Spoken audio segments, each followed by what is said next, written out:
prep at the end of the. If you look at our course outline, the first thing we are going to do, the first module there is HTML. It's very, very basic.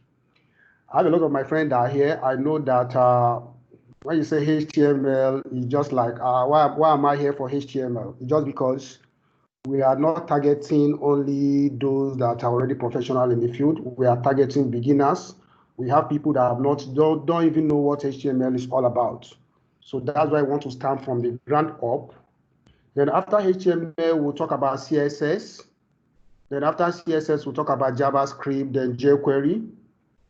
Then after this, we'll now go to C#, and we'll talk about TSQL. If you look at our program outline, I included ASP.NET Web API. I would have gone directly to .NET Core MVC, but why I included that ASP.NET Web API is most projects from now, like in the next couple of years, as a professional, you will still be getting some project that has to do with ASP.NET Web API. So that's why we included it here, because we want to make it a very comprehensive package. Then after that, we teach you guys Angular. Angular is just for a front end. Where I work now, I work as a backend developer, but sometimes an issue will come through. We'll look at it as a very small thing that has to do with front end. We'll just fix it and move on. So that's why you need to have, even if you are targeting to be a full-fledged backend developer, it's good for you to know at least one front end. If you don't know what front end is all about, don't worry. You are going to know what it is. So it's good for you to know a front end. And if you look at what I have there, I have Angular, I have Vue. Vue is very popular. So that's why I put that through there. Then, if you look at what we send out, you will see we have software development tools, because one thing is knowing the technology. But when you get there now, you now discover that there are a lot of things we used to work that you need to be familiar with, especially if you want to work abroad, or if you want to be a freelancer, and you want to get a job, you want to be here in Nigeria and be working for a company in abroad. So there are some kind of tools you need to be conversant with. One of them is Git. You are going to know what this Git is all about. You must know what Jira is. In Nigeria, a lot of people, they say they are Scrum Master, but they don't have tools they use to manage all these projects. So we look into all these tools and TeamCity. And if we have time, we'll look at Octopus and Jenkins.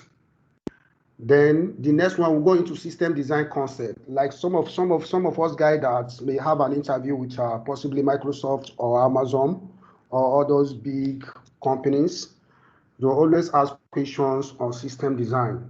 Now, if you look at it this way now, you look at Facebook, you look at Google, how is it that if you search for your friend's name, people that have almost about close to 3 billion, almost trillions of records. I'm not talking about the member that register in terms of activity that is going daily. And you see the results will just come within 3 seconds and thereabout. We are going to show you how they do all these things. That's where the system design concept comes into play. How to build application that can scale. Then the last thing we have there is data structure and algorithm. Now that's basically most questions that are coming from abroad is based on this data structure, algorithm, and system design concepts. So that's why we have them there. That way, if we go to that one now, you don't get anything, because it's very, very, very, it tests your ability to be able to solve problems. So these are the package we have, and we believe that if you can sacrifice your time within the space of 6 months, you can make a difference in your life. I have a friend of mine that I just want to encourage us to participate fully. And it's what you just have with 6 months now. And at the end of these 6 months, honestly, you are going to learn a lot. And there's going to be a big difference in terms of your job prospects and in terms of what you know. So I don't want to waste our time. So let's just go ahead and start. Now, if you want to ask a question, please, you can indicate as we said in our group chat, you can just raise your hand. Genesis will just let me know, then I will answer your question. And if I'm too fast or too slow, please let me know. We just have an hour for today. So as we said, this will be running every Monday, Wednesday, and Friday from now to the 10th or possibly 10th of December. And after each of the training, after each of this HTML, we are going to give you this. I'm going to give you the slide. Then I'm going to give you a book that has to do with HTML2, a very solid book. In each of the program, I will give you a book, a PDF book that is very solid that you can now use for your reference purposes. So, do you have any question? Can I continue? Yeah, no question from my side. Okay. All right. All right, Kelechi, you can continue. All right. So we start from the beginning. We start from the fundamental. Now, a lot of us have used Facebook. How many of us have used internet? But sorry,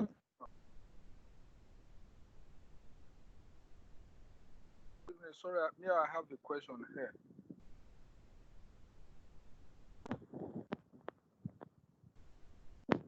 All right, Kelechi, you just go on. I'm addressing that.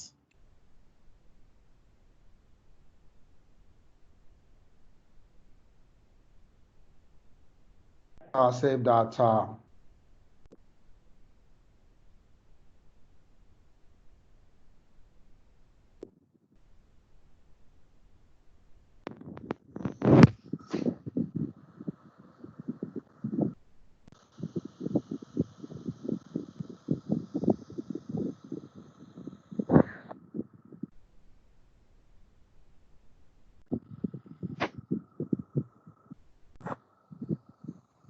Hello. Can I ask a question, please? Okay. Just as I said, if you have any questions, just raise up your hand. And Genesis. yeah. Sorry for the interruption. Please let people that are coming, let them in now. Some people are saying that There's no one on, right? There's no, okay. Some people are coming in. I'm seeing that anyone I see, I let in on the from the lobby. Okay, sorry. Yeah.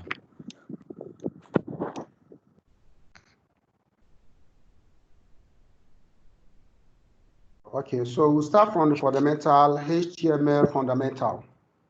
Now we are going to understand what HTML is.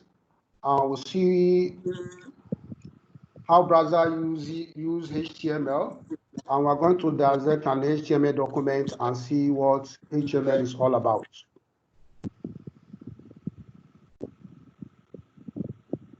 Now, HTML simply stands for Hypertext Markup Language. Hypertext Markup Language. When you visit any site you visit today, or any application you see today, that they said is a web application, that application must be built using basically three technologies.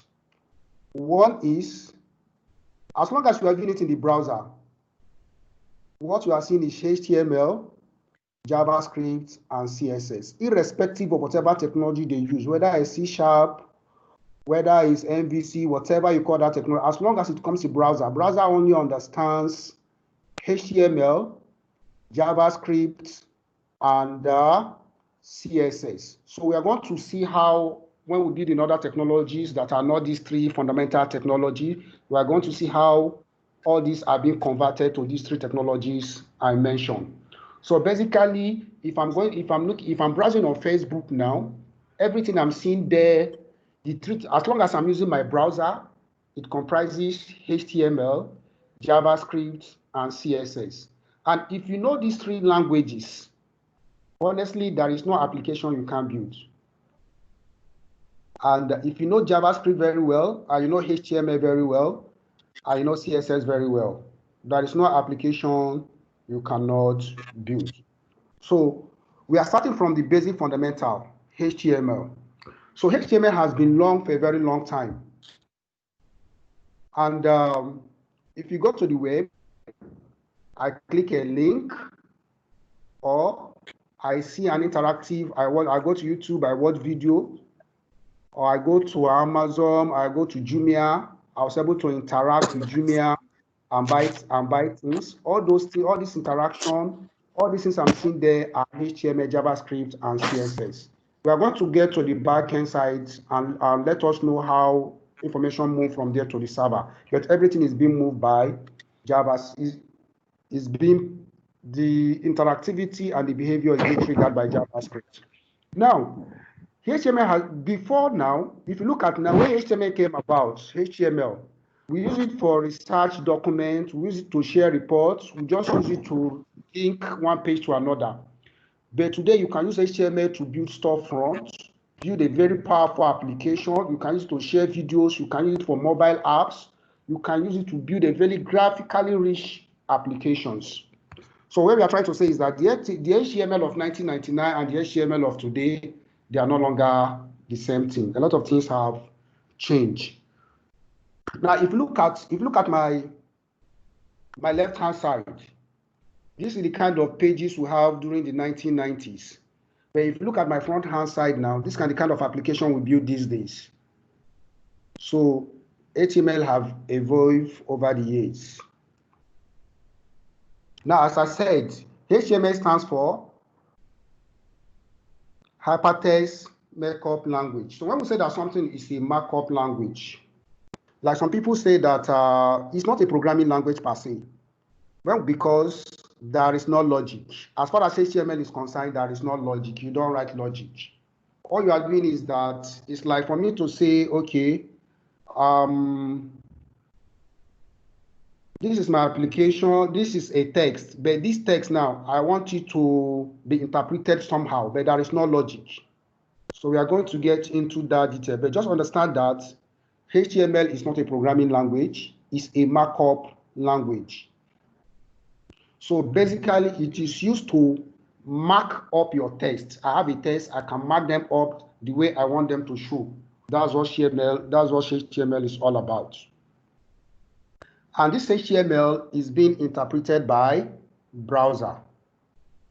So whenever you write your whenever I'm building application, let's say I want to design a HTML page for someone. What I need to do is I will get the text the person wants me to display for him. I will mark up that text using some tags. We are going to get to what tag is all about. I will mark it up. When I mark it up, what happens is that the browser should be able to interpret this markup and display the text the way I want it to show. So we are going to go into detail and see how all these things come up together.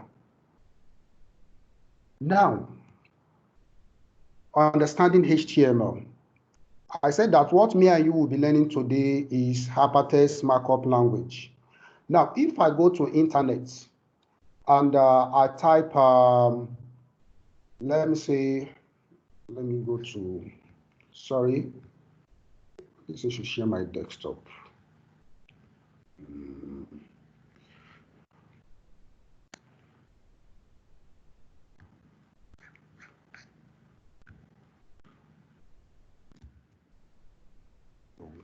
Sorry, just give me a second.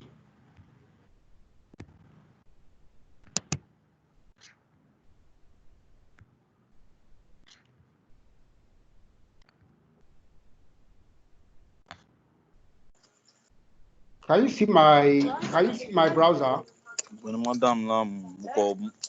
Yes. Can you see my browser? Yes, we can. Okay, now if I go to my browser now, I type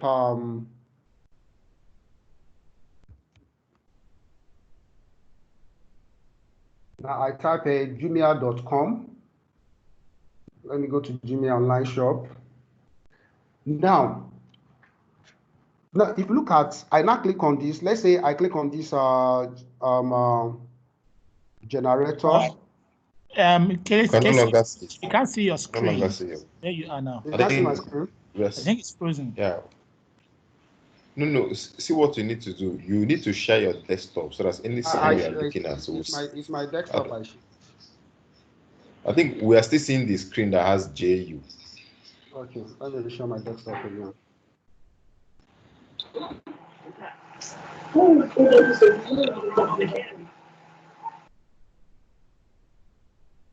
Can you see my screen now? Can you see gmail.com? Yes, we can see it. Yeah, it's clear now. Okay, now if you look at my screen, I type gmail.com. You see gmail.com, then you see something that starts with constant like a name and end with .html, right? Can we all see it? Yes. Yes. Okay.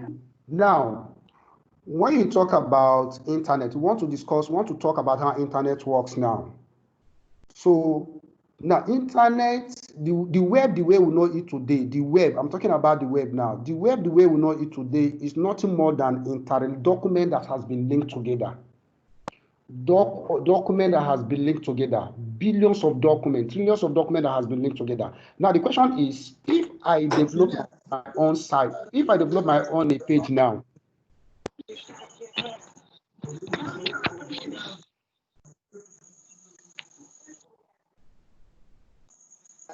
Can we all please mute our mics? please mute your mic. Harry, can you please mute your If mic? you are not talking, mute your mic.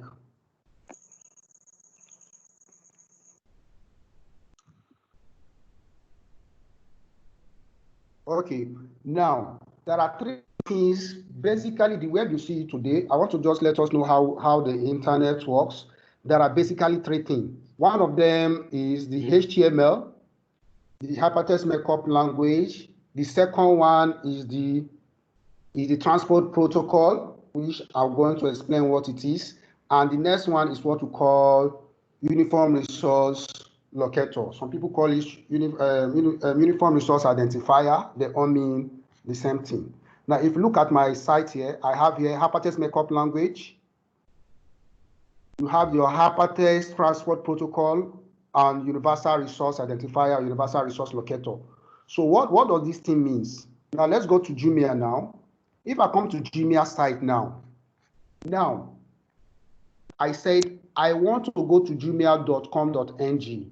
Now what is jumia.com.ng? It's nothing but a machine that is sitting somewhere.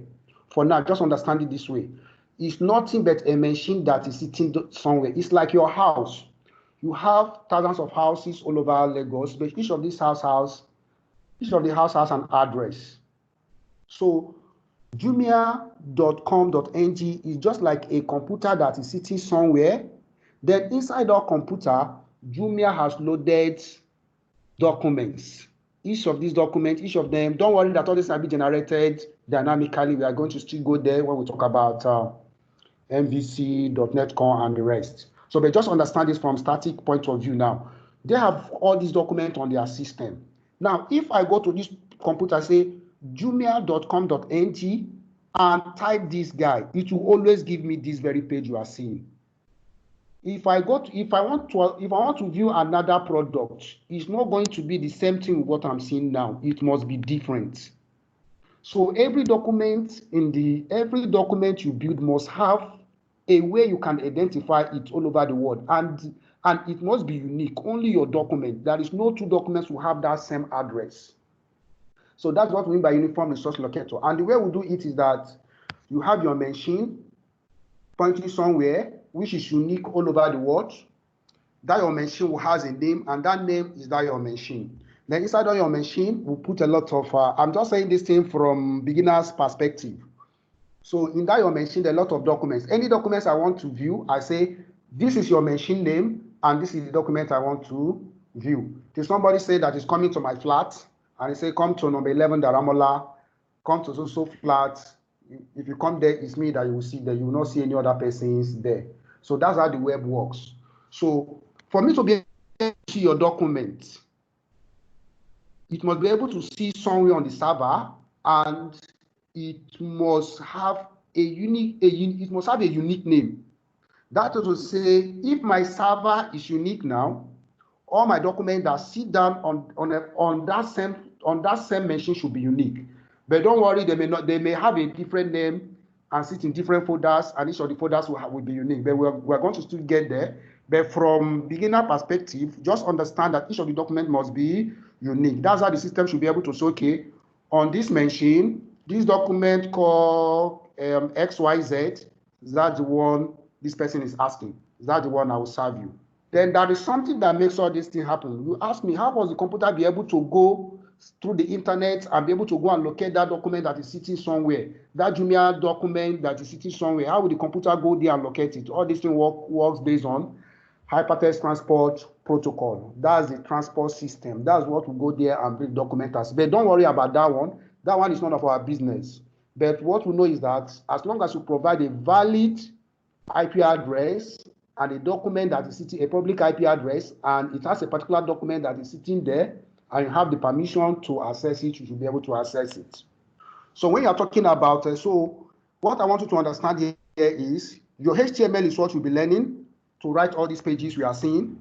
Then the hypertext transport protocol is the protocol. When you go to, you don't see it. You don't even care how it works. So all you know is that when you type jumia.com, the hypertext transport is what will pick that your request and go and get that document and have it to you. But that document, to identify that document, it must be unique.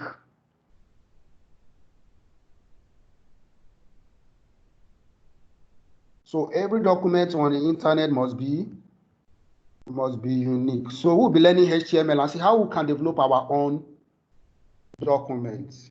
Now,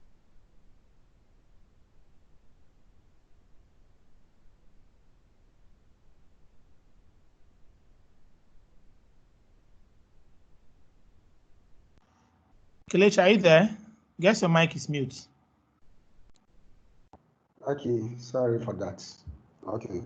So when I'm developing the first thing you do when you want to build a website, when you want to create a page, the first thing you will do is, if you look at my top here, I have DOCTYPE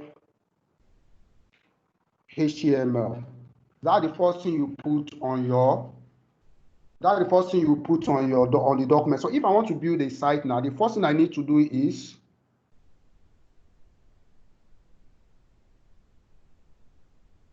sorry.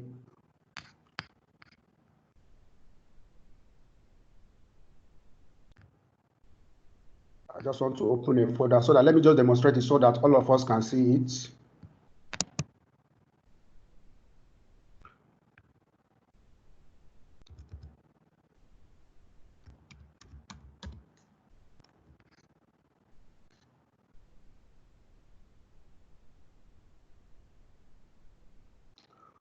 Okay, can you see my screen?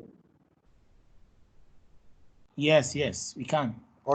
Okay, now, if you want to create an HTML page, you can give it any name you want. We are going to talk about, later we're going to talk about how we're going to talk about where you can arrange your things and place them. But just understand that for something to become a HTML, it must end a HTML page. It must end with an extension, like the way if something ends with .txt, you say it's a text file.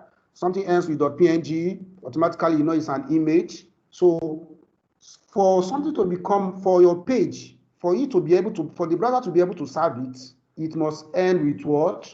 .html. You can give it any name you want, but the extension must be .html or .htm. HTML or HTML. But this HTML is an old legacy, so always be using HTML. Don't use HTML.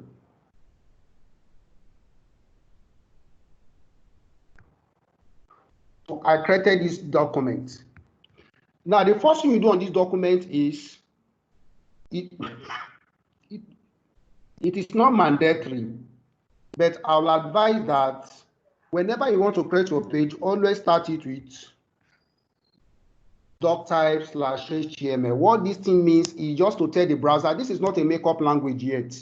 This is just like something, it's just like a flag that tells the browser that this is HTML5. Because what we are going to be learning, we are not going to learn any other thing other than HTML5, because every every HTML that is coming out now is HTML5.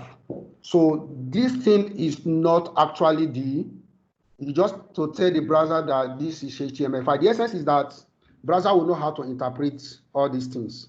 If you don't do these things, some browsers should not be, there are some things that the browser will not be able to interpret. So the first thing you start, just put this tag there. And by the way, I'm using a tool called Visual Studio Code. That's what I'm using. Then if you are using Visual Studio, I will send the link on how to download it. It's free of charge. Now look at me. If you look at my screen here, sometimes if you go to this Visual Studio Code, your doc type may not be highlighted as my own. All you need to do is just go to the bottom there. If you look at where my hand is pointing, where my cursor is pointing, you will see HTML there. Just go there and select the HTML. You will just search for HTML and select it. Then what it means is that the system, this studio can help you to format your code in a way that is meaningful. So the first thing you do is you type this doctype HTML. Then every HTML document must start with what they call a HTML tag. It must start with HTML. It must start and end with HTML tag. So I have my doctype.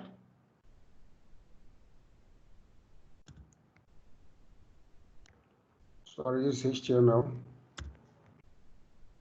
So it must start and end with HTML tag. So let's continue with our slides. So let me not.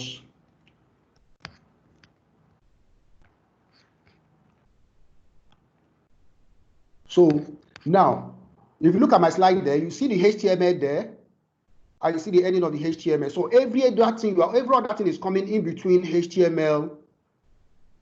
You should not put anything outside the HTML tag. So that is to say, HTML tag is the root of the document. That's the root of the document. So everything should come between that opening and closing of HTML.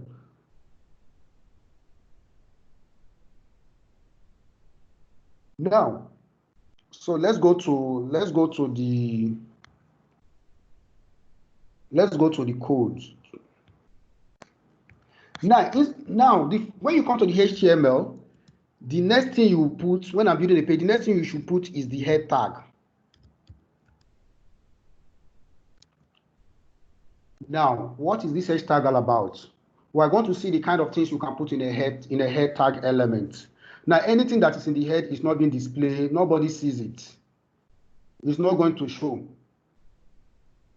So the next thing you have is your head. Next thing you have after your HTML, you put your head tag. Then after your head tag here, you have your body. Now, everything you want to display,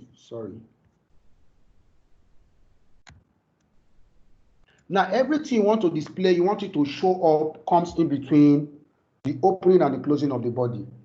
Now, each of these are called tag. This is the head tag. This is the body tag. This is the HTML tag.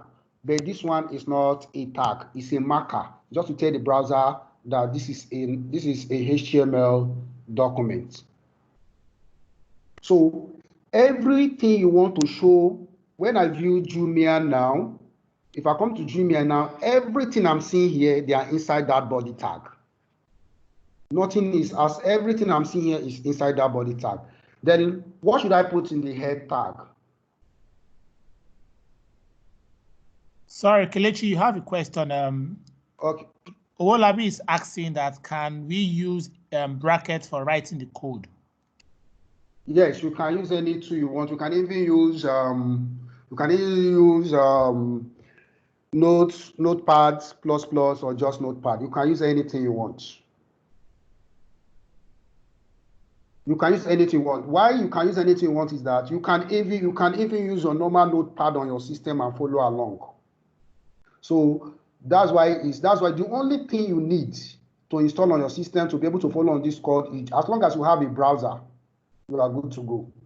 Because you don't have any different like a compiler that to come and compile.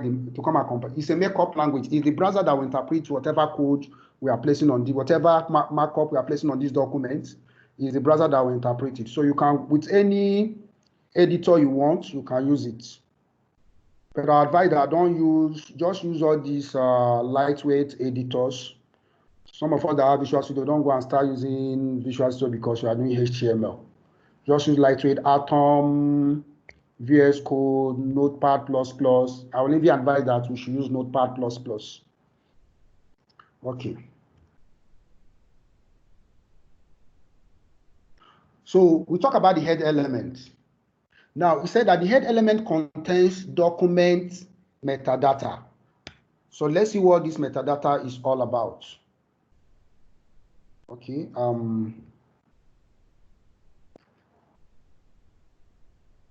Now let's go to the head. Let me now tell us the kind of things that can be in the head. Now, basically, the things you can have in the head is 1, the title.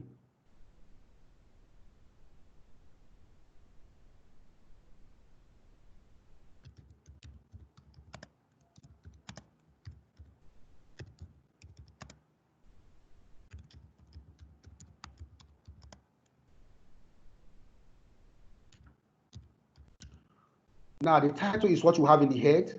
Now, there are other couple of things you have in the head, like your JavaScript, your CSS, but I don't want to go there. But for now, when we do, that's why I say when we go to JavaScript, we are going to still revisit HTML. But for now, do you understand? The basic thing you can have on your head is you can have the title, then you can have what to call, I'll explain what this is, meta. The meta tag. Now here is where I can say, okay, I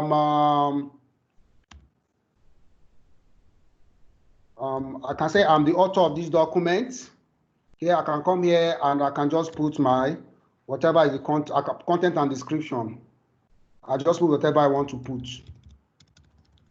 So let's not go into that one too. I'll go into that one and show a lot of stuff there. But for now, let's stick with title. Now, what is this title? Now, let's go to Jumia now. If I come to Jumia, if I hover over here, are you seeing something? Generator, LPA, constant, 4.5, KVA, key start, generator. Are you seeing it?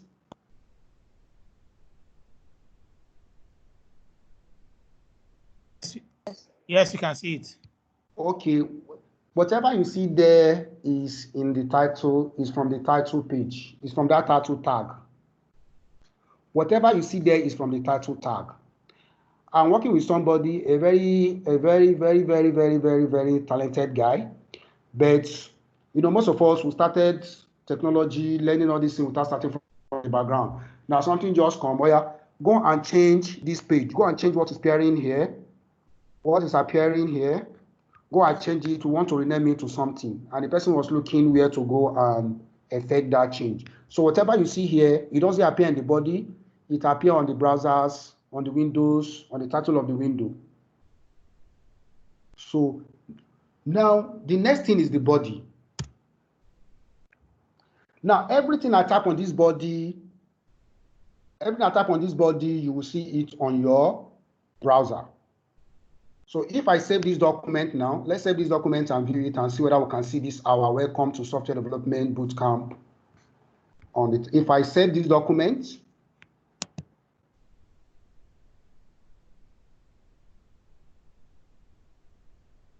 now this is document, you can use whatever you want and view it. I want to use Chrome. Now, if you look at my browser there, you will see welcome to software development bootcamp. So whatever you type on the title, that's where it appears.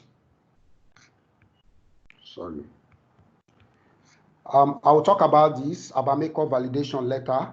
But let's go. Okay. Now look at the things that should appear on the title. On your head, you should be able to have the title tag, the meta tag, the script tag,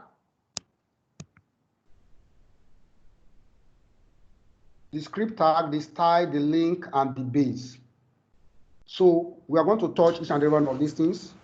When we talk about CSS, we are going to talk about style. We are going to talk about style and link. Then when we talk about JavaScript, we are going to talk about the script. Then now we'll talk about the title, the meta, and the base, what all these things are. Now look at this page now. Now here you have title, hello world. As I said, this title is going to appear where? It's going to appear on your window, on your browsers, on your browser's title page, as I showed you. Now, this meta tagger, this meta is just a metadata. Those ones does not appear anywhere. But formally before now, search engines can use it to index your page. For example, I can come, if I want to know who is the author of this page, it's where you put extra information you want to put on your page that you don't want them to show up. I can say, okay, my name is Kelechi Ibe, author, then content Kelechi Ibe, just to signify that if anybody that will be able to view the source of this page should see that, okay, this page is authored by Kelechi.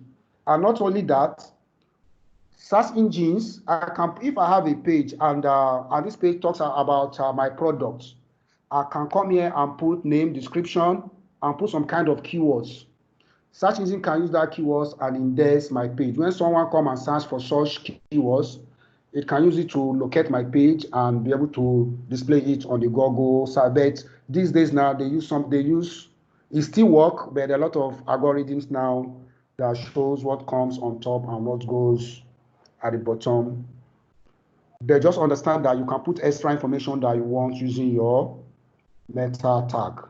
Now, if you look at the meta tag now, as far as HTML5 is concerned, if you look, I just open it here, I close it here. I did not put any. If you look at here, this has an opening tag.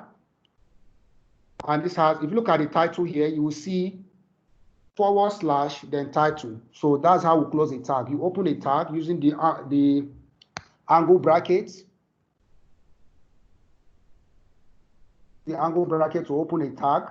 This title, you open tag. What you put here, title. You don't just put anything here. It must spell title.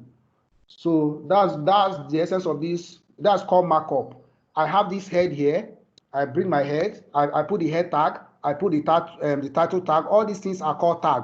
Then inside that tag, I put hello world. Then I close it. So I'm telling the browser now, if you want to interpret this thing, because the title tag appear inside the head, I want you to show it on the browser's window. So the browser should be able to interpret all these things. So let's visit the body and see what we can put on the body. So these are the things that can be on the body. I can have text, I can have lists, I can have table, I can have images, I can have sound, I can have audios. Any internet, any page you visit today is comprises of all of these things: text, lists, links, table, images, videos, and sound. These are the basic things that can be on the body. So we are going to look at text and see the kind of text we can put. What are the markup we can use to mark our text? Remember, I told you that HTML stands for markup language. So what we are learning is all these tags. So if I put this tag here on this my text, what will it do? If I put it this way, where will it do? Like today, we understand that if I have the head tag and I have the title tag, every content I put inside the title tag will appear on the title of the browser when someone views my page. So let's go to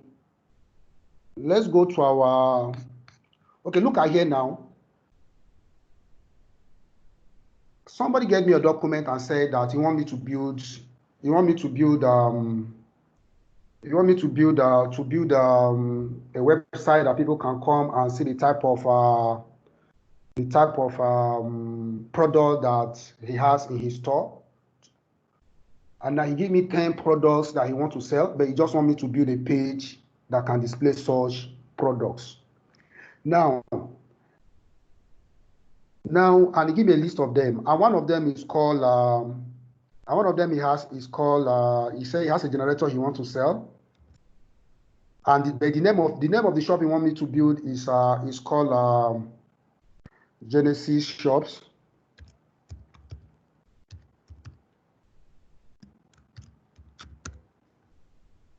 Now, if you go to Jumia's site now,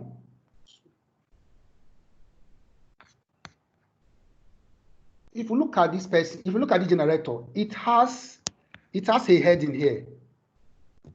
It has a heading here. Now, and if you look at here, it now have a heading. What this heading means is that there are some tag that has been used to mark this. and to say, okay, this is going to be the heading, or this is going to be contain the name of this very product I want to sell. Now, in HTML, we have what we call head tags. We have what we call head tags, and there are 6 of them, and each of them is H1. We have H1, and we have H2. Sorry.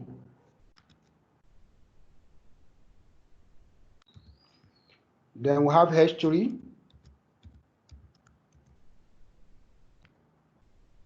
We have H4.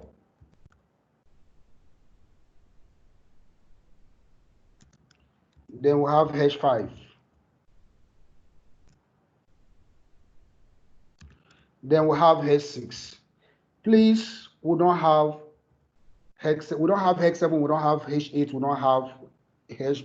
It's from 1 to 6. And what are these? This simply means headings. If I come here now, let me say I copy this content here.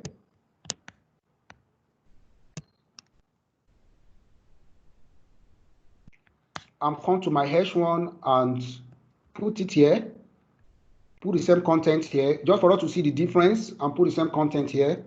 And after the difference, we'll now talk about the usage so that we won't abuse the whole essence and the purpose. Now, each of these things are head tag. Headings is like a heading. If you go to newspaper, they always have a heading. A heading is always what? It's always bold. The essence of it is that it attracts people. When people see it, people can just look at it at a glance. If I can even I can glance at the heading of paper, I may have an idea of what the details of that page is all about. And that's the same thing with this tag. This tag stands for heading. It's just for you to use it to denote a part of your page that is okay. This is more or less what this page is all about. So now we have H1, H2, H3, H4, H5, H6. The most important header is H1, and the least significant one is H6. What it simply means is that any text I put on H1 will always appear bolder than the one I have in H2.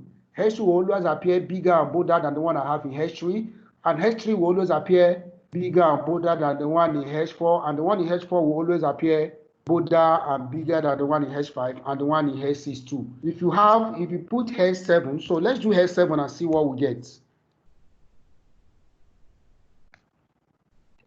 And now let's just type a regular text here too and see, and just type a regular text and see and compare it with H7. So I will save this guy and we will view it on the browser.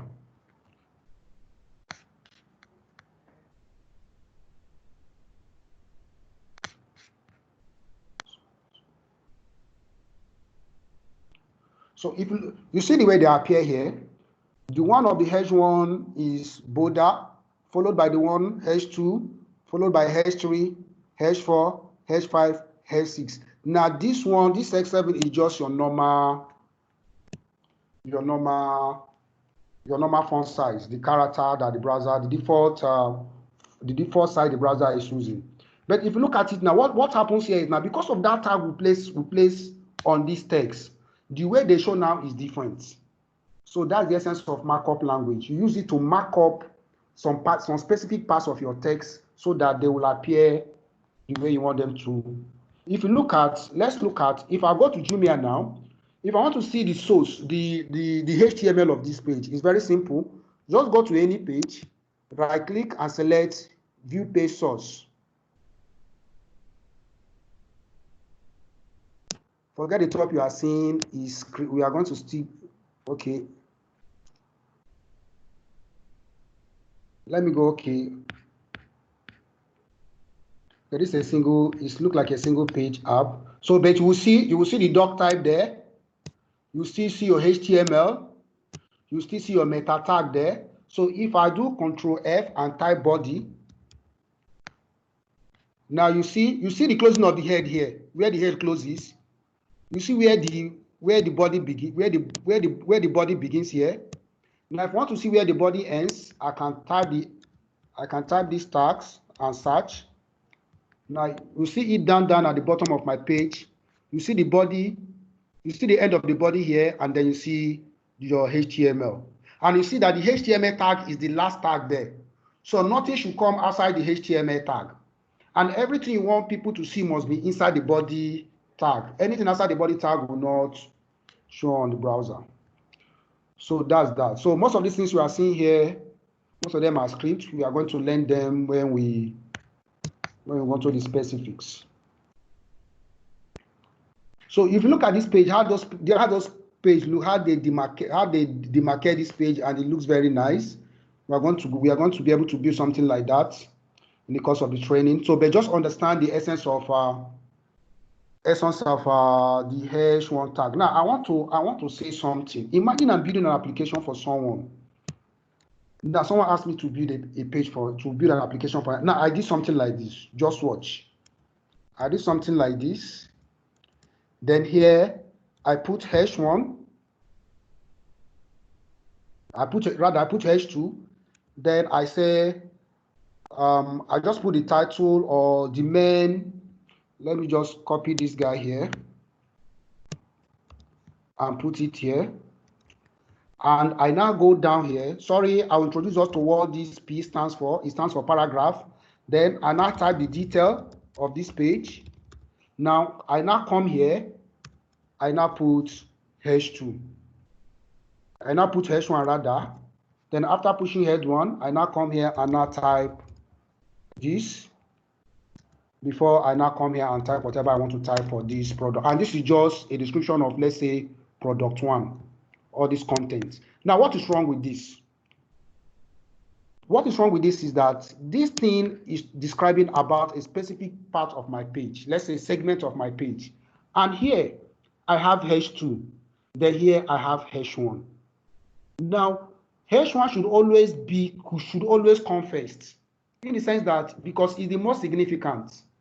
So whatever that is the most significant, we put it on the top. I'm just telling us about good design now. If you put it this way, it's fine. The browser will display it. What happens is that this one will be bolder than this one because the browser will always display hash1 to be bigger and bolder than hash2. Now, but from design perspective or from mark up your language perspective, it's always good if I'm describing a particular, like an article, I start with hash1. Then the less significant part of it, if I want to put a header, I can use hash2, then I can use hash3, or I can use hash4. Just understand that hash1 should always denote the most significant part of your page.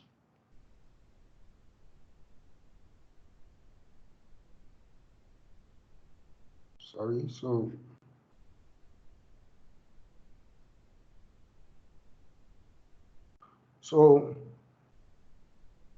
that's what the page is telling us. We have heading 1, heading 2, heading 3, but don't write heading, it's hash1, hash2, and to 6.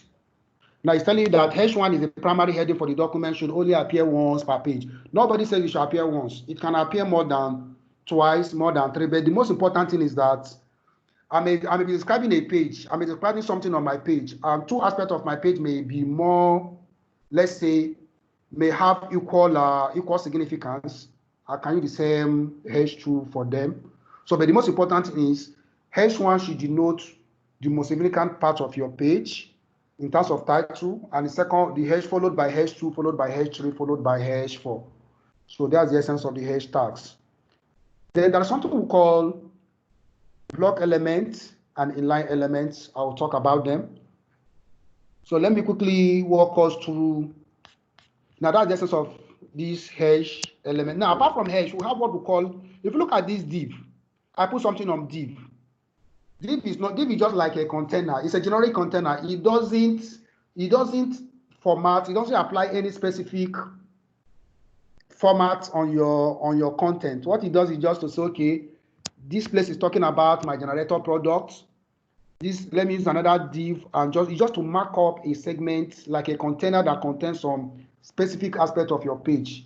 It doesn't apply any format on your page. Likewise, paragraph. Now, if I'm designing a page, I put hash1 as I now describe whatever I want to describe here. Now, if I want to type my content, don't just go and start typing it inside like this. If you type it there, nothing, the browser will display it. But good design should be, let it be inside paragraph.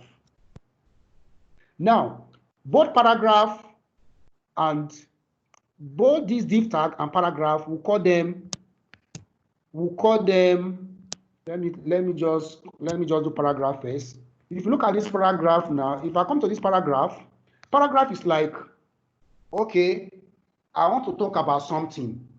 So for example, when we are in, all these things, when we are in school, you say, okay, write a paragraph. After this paragraph, you now give a space, you now come back and leave 2 lines and write the next paragraph. That's exactly what we do here in HTML. Each paragraph is talking about a specific aspect of what I'm designing, the page I'm designing. So if I want to talk about something, I can put them in paragraph.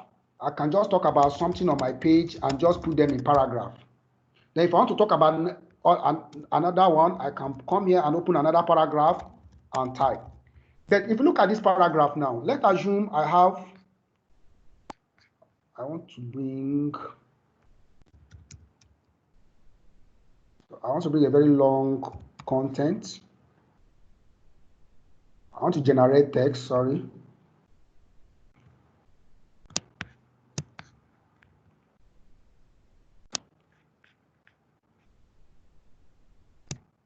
So let's assume I have this text now. I come to my paragraph.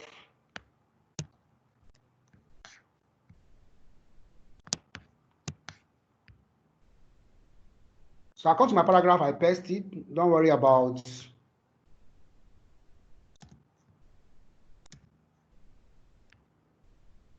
I think this is okay for me. The rest can.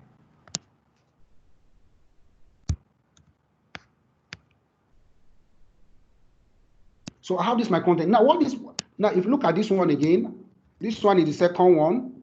I paste it here. Now if I view this page, I want to use this to explain what block and what's the difference between block and inline elements. When I talk about elements, it's the same thing as tag. All these things are elements. You can call them elements, you can call them tag. Now if I view this page now,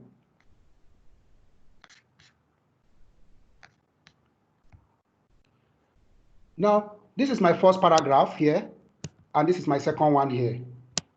Now, if you look this way, if you look at this way, this paragraph did not start from where this one ends. The browser display this one separate, and now give a line break and go and display this one separate. Now, imagine I come to my makeup and do something like this.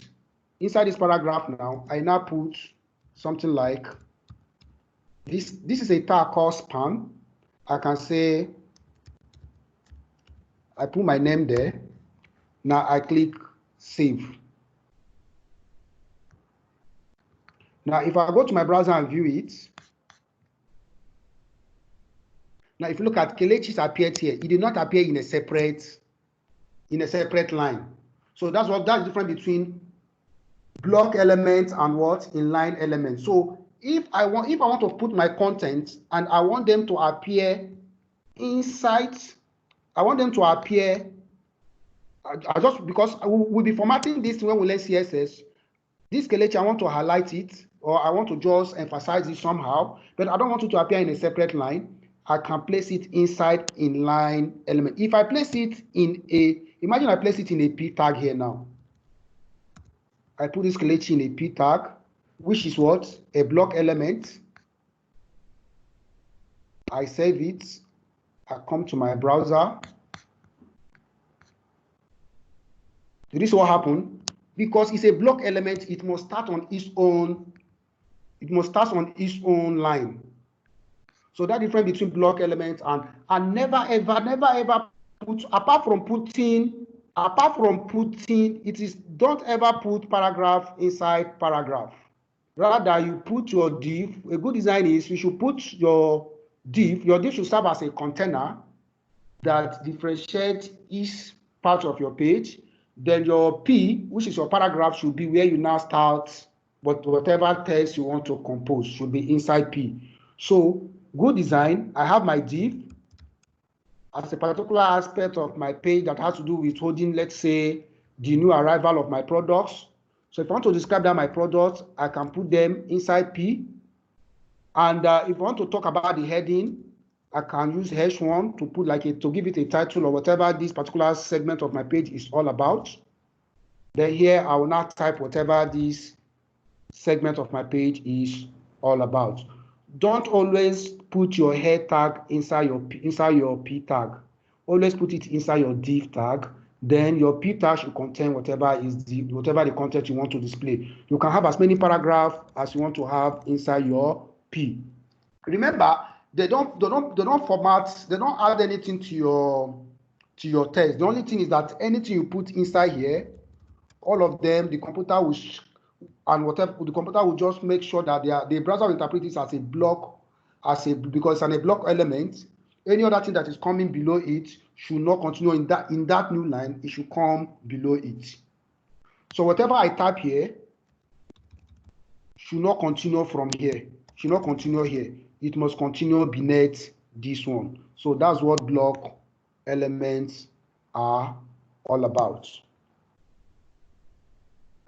Any question?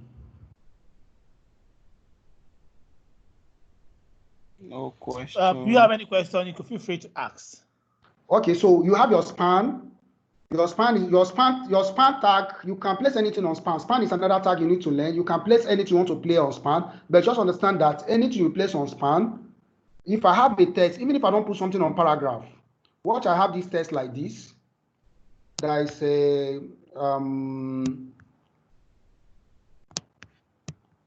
let's say I have this text like this. I type here, then I now come and put this thing on a span tag, and I type. Now, what do you think will happen?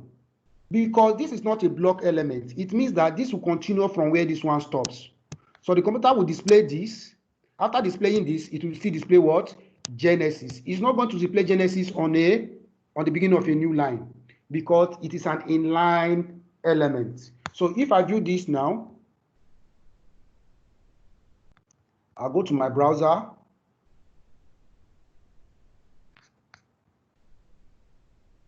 Now, if you look at Genesis here, the computer display it in that same line. It did not display it in a separate line. So that's what inline element is. If I put my content in between, and the only way you know which tag is inline and which tag is block, it is as I'm telling you now. So the div tag is a block element. The H1 is a block element. Span is an inline element. So. Okay, Kelechi. Yes. Olaraju Lawal just raised up his hand. He has a question. All right. Okay, Olaraju, can you ask a question, please? Hello, can you hear me? I can hear you, sir. Okay, what I wanted to ask, you are talking about blocks, but I noticed that a particular F is not block, but is in between def and the P itself. Is it allowed? A particular? Yeah, you know, within those blocks, you have PP and you have those blocks, and I understand those paragraphs, the way they have been segmented. But if you go back to that dark screen where you have those texts, a particular FFF is idle. Will it reflect? Will it resolute properly? I mean, the previous. Okay, yes, you have another P between. Yes. I have P here. Then I have another P here. Then yes. I have. This one your cursor is. Okay, this FFF with this is this right?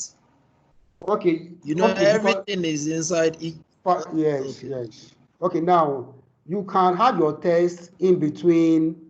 You can have your text in between. If you do it this way, the browser will display it and the browser will interpret it. But I'm saying that everything you want to put them inside P and paragraph, put them inside paragraph. If I still leave it this way, the browser will display it. But what happens is that, imagine I put another text here, thinking that if I view this thing now, what do you think will happen? thinking that this one will appear as a separate line and this one will appear as a separate line. It never happened. All of them will appear in the same line. If you view this now, all this content will display as one single line. This is just like, this one is just like a continuation of this. Maybe in our mind when we are thinking, this guy wants to be separate, this guy is going to be separate. No. So our advice is that don't have a free text in between paragraphs. But if you do it, nothing is wrong about that. But good design, don't have any free text that is not inside a paragraph. As I said, let your div contain your paragraph, and then let your paragraph contains whatever that segment of your page you are talking about. But since your H1 is a block element, let it be, it can be on its own. You can put it inside paragraph on its own, but don't put your H1 inside P. If you put it inside P, it will still display, but don't do it. It is not a good design. So if you put your P tag inside paragraph, nothing strong about it, your browser will display it and it will look good. Even if you apply CSS and format it, it will look fine. But the thing there is that it's not someone somewhere, you don't know, because what we're trying to do is, for this course, is that we want to learn the best way we can do it and the best way they have been doing it.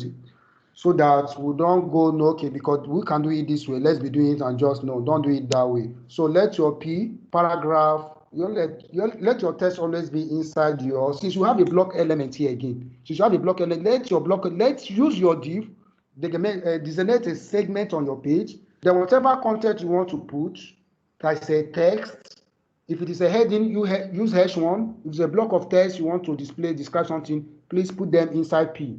If you leave them inside div tag, nothing is wrong, but don't do it. Hope I answered your question, sir. Yes. Thank you very much. So all right, let's continue. We have a very long way to go, but we'll soon round off for today. So you see what it says? Say you can next paragraph, but you should not. But the fact that you can do something does not mean you should do it.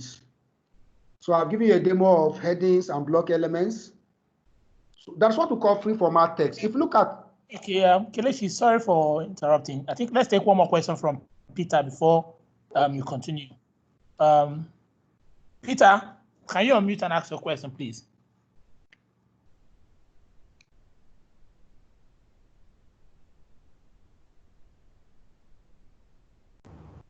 Sorry. It's not really a question. It's because of Christian. I think he's trying, his device is giving him issue. Okay.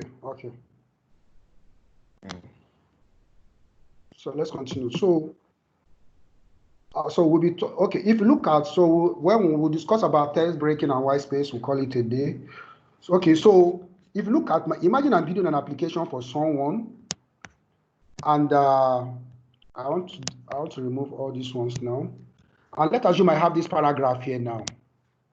And inside this paragraph, I said, I want this text here. If we view, I want this one to start from a new line.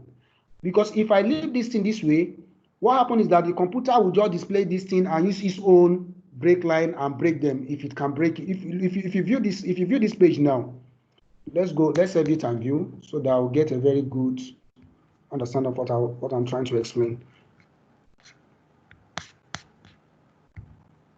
Look at this text, this dummy text. Look at how long it is. Actually, I want to have a break. I want to have a break here. I want to have a break here. And I want to have a break here.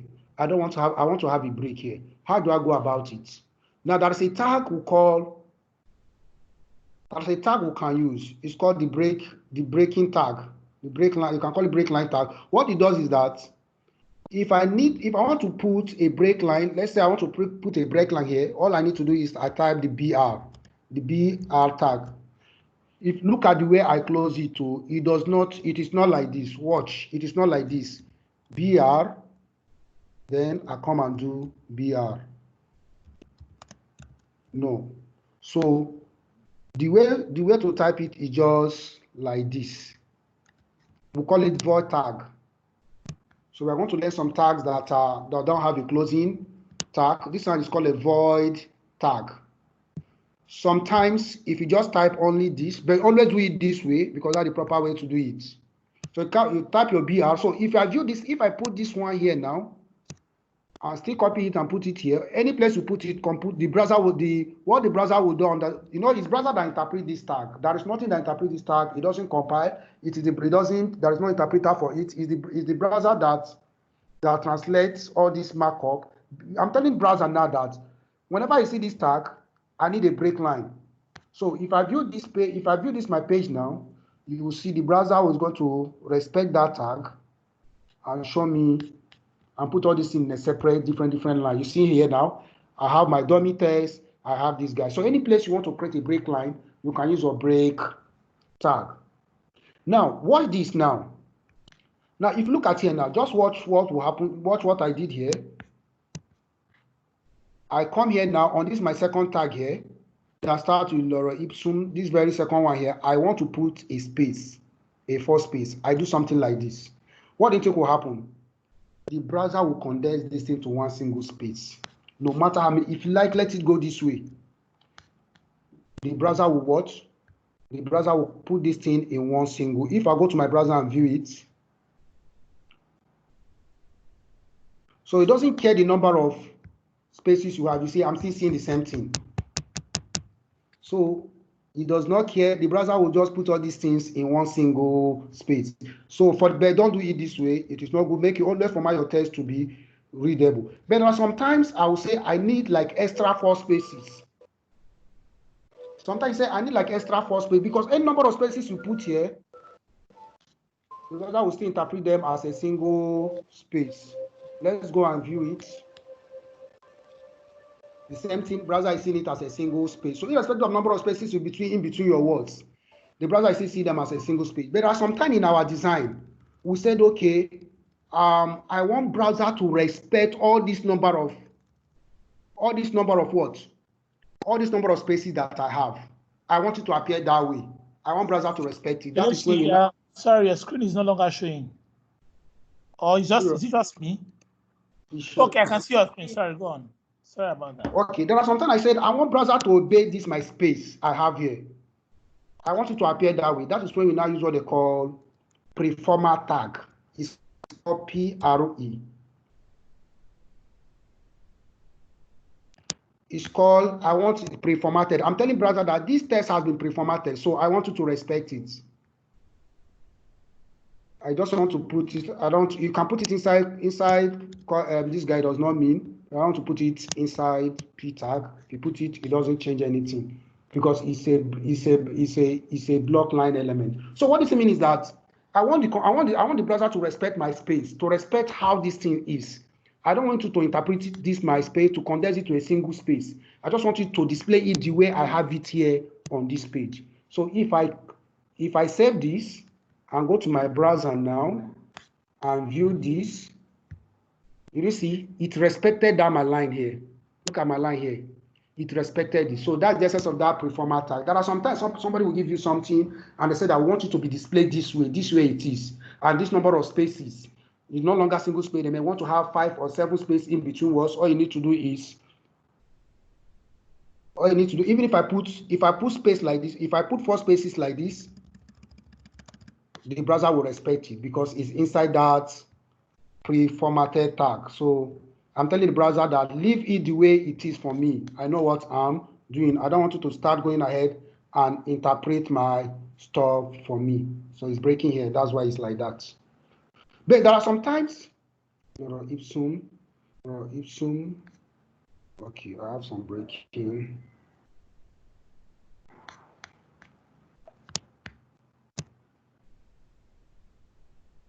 Let me remove this guy. So, but there are some situations, sometimes you said, okay, in my test, I want to have a space. I want to put like 4 spaces, no longer 1 space. I want to have like 4 spaces. Remember what this one does is preformat tag. Any way you do it, it will preserve it for you. But some situation in my page when I'm building, I say, okay, but I need put like this one now. If I save it, the browser will condense everything to 1 space. But imagine I need 4 spaces. All you need to do is just use another tag, another entity. That's what we call entity, like non-breakable line space. is done this way. You put your ampersand, MBSP. Can you see this? Ampersand, and this is called non-breakable line space or non-breakable space. So what this thing does is that computer, you can put, if I put 10 there, computer will preserve that 10 space for me. Now, if I save this now and view it, I should be able to see all this space the way it is there. If you don't use it, the browser will condense everything to one space. So you see, it respects that tag and showed everything. So if I, let me go and remove that tag now, you just see only one single. If I remove this non-breakable line space, irrespective of how I'm still preserving the same basis, but if I go to my browser now and view it here, let's see what happens. It's only one, you will see. So there's the essence of that. So another tag again, you are going to learn, we are going to use this thing to build all these tags you are learning now. We are going to use it to build a very decent looking applications. Then after this, you are learning this way. After this, we'll now show you tools you can use to generate all these tags. You don't need to be typing them and doing them this way, but you need to know what they are, because sometimes most of these tools, when you are building and designing, they will mix up for you, only for you don't know that you need to go there and just close that tag. Or you may tell you that this document is invalid. If you just show that, you say that H1 document is invalid. When you look at the document, you say this is not closed. If you don't understand that H1 has a closing document, it needs to be closed this way. You won't just go there and you start everything ahead again. So that's why you need to understand these tags. In case even if you are using whatever tool we'll be using in the future in terms of this course, you should understand each and what all these tag stands for. Now there's another tag here I want to introduce quickly, and that is called HR, the horizontal tag. What it does is that, imagine I have here now, and I want to draw a line, a horizontal line here. I'll just type HR. It is a self-closing tag. Any tag you see this way is called self-closing. Now, if I save this, what will happen is that it will draw a horizontal line for me. So in many of my documents, I want to draw a horizontal line, I'll use the HR tag. But in real life, we are not going to be using this HR tag. We are going to use CSS to draw these lines. So we are going to use CSS. We are not going to be, there are a lot of tags here I will not introduce you to, like the B tag, the I tag for italicizing. We are not going to do it because most of them in the future will be deprecated. So we are going to learn how to do all this things using CSS, because it's CSS that everybody is using now to do all these things. So I'll introduce you the basic one you need to know. You understand that, and you'll be seen frequently in your work.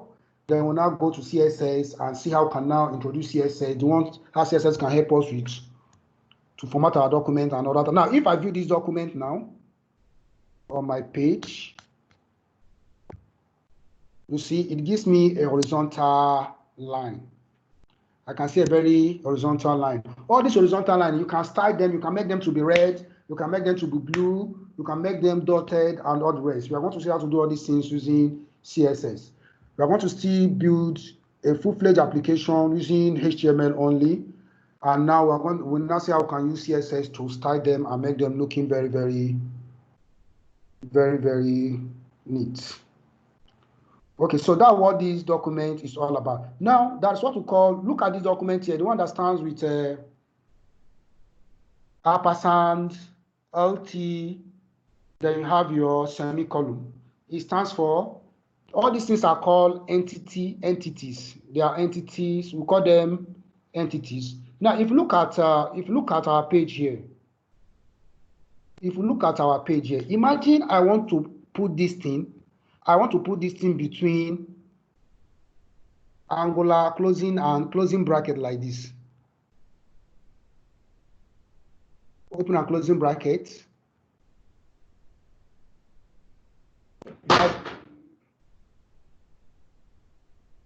So let's go and view this page and see what we see there. So I go to my,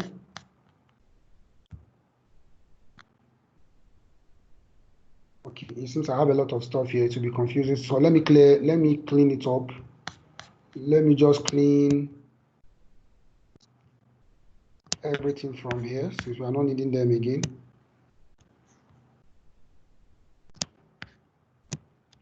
So let me just start with the p tag. And so if I view this on my page now,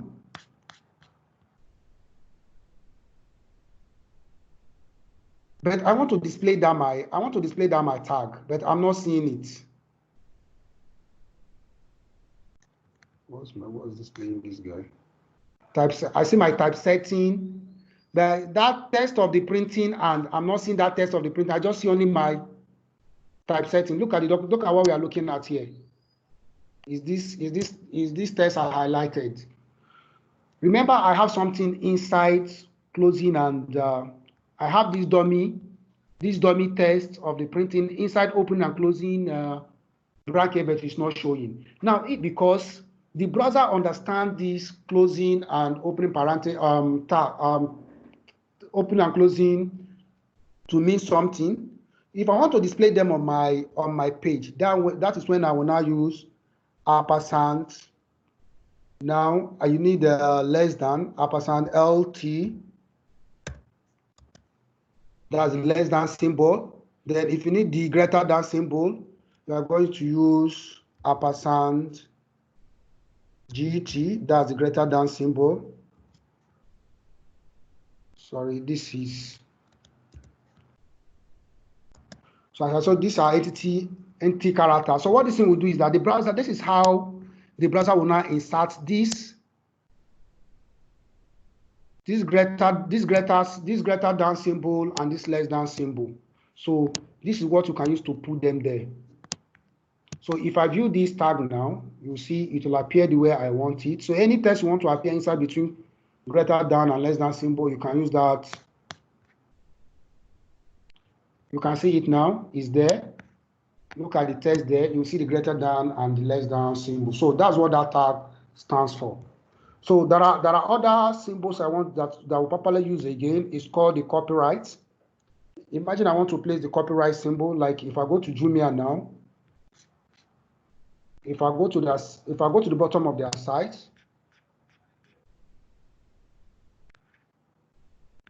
okay, if you go to another site, you will see where you will see their copyrights, where they have copyrights. So if I want to place a copyright at the footer of my page, you know the copyright cell. I can't just type that copyright symbol. So we have an entity character for that. So that entity character is ampersand copy. So if I type ampersand, I will see different entity characters. I can experiment them and see what they are. So I can just type ampersand copy. Then I put my. So what this thing does is that it will show me that copyright. It will display that copyright symbol. Let me just put copyright.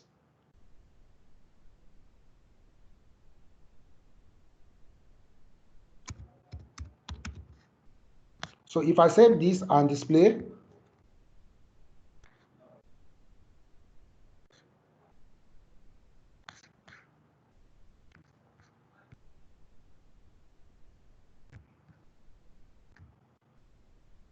so you see what I'm seeing here? This is your copyright symbol. Look at that symbol here. Is that copy? Is this guy that we use to display it? So you can use this one, this very guy, to display your copyright. So these are what we call. We'll be stopping in the next 9 minutes. We'll be rounding up. So do you have any question so far? So if we visit some different sites now, let's look for some sites and go to them. Let me go to my.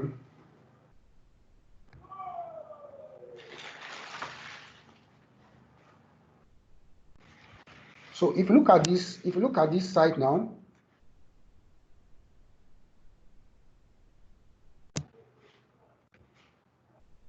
now let's if you want to view the HTML for this page now, you can just right click here and select view page source. Now if I scroll down, now if you look at the way it is scattered. That's the way the person that built it is scattered, but this is not readable. So you don't have to, because the browser does not care the number of line spaces you put there, but you don't have to do your own this way. You have to make sure that when you open it from the browser, It is well formatted and looks very, very okay. Now, if you look at all these things now, you look at the div that we'll talk about. You look at the span tag that we'll talk about. There is nothing you will not see here. We're going to talk about sections. We are going to talk about the section tag, but most of what we talk about today, you will see them there. So what I'm trying to say is that there is nothing you will see here. This is what is the browser that interprets this thing and displays this beautiful page you are seeing. So all these things you are seeing here, this beautiful page you are seeing here is nothing more than this. This is what the person writes. The person did not write anything more than this. So this is what the person writes. The browser now interprets it to look this way. So when you be writing HTML is, you should be writing it in such a way when you are writing it, use it to demarcate the content, to mark up the content of your page. So when the browser now sees it, it will now interpret, look at here. If I look at this header now, you discover that either they use CSS or it is inside H1. You look at this one is nothing more than an image. You look at here now is another div. They wrap this inside div, they wrap this one inside div, they wrap this one inside div. So we're going to be looking how to demarcate, how to create different subsection of our page as we go on. So the most important thing is that for you just to have an understanding that the markup language you are learning is very, very trivial, but every website you see on the internet, you open it, you are not going to see anything other than that markup that they use to mark up their pages somewhere in some places that the browser was able to interpret it and display. There is nothing else that interprets it, is the browser. Even on your phone, it is still mobile browser that will interpret it. It is the same engine they are using. So the way it displays here is how it's going to be there. So basically, that's the essence of this markup language. It looks very, very easy, very, very simple. But almost every page you see on the internet consists of that markup language. So this markup language, we are going to wire them, make them lively, make them look nice, make them do whatever I want to do. Like if I click here, I can navigate to another page. So we are going to stop here today. Tomorrow we are going to be looking at lists. We are going to be looking at tables. Then we are going to be looking at how we can link our page to another page, how we can link our page to an external page, like an external site like Google. Now I said tomorrow on Friday, I have my website, I have my page here. I can click here. It can take me to look at here. If I click here, it takes me to another section of my page that has to do with services. So we can see how to link our page to other pages. And we can equally see how, if you go to some sites, you see that if I click on the home page, instead of taking me to a separate page, it will take me to another section of the same page that talks about that service. So like I click on service now, instead of taking me to a different page, it will take me down to the same page. It will take me down somewhere that talk about their services. So we are going to see how to link our work, how to create a link within the same document, and how to link to a document in the same server, that's in the same server. And we want to see how we can link to document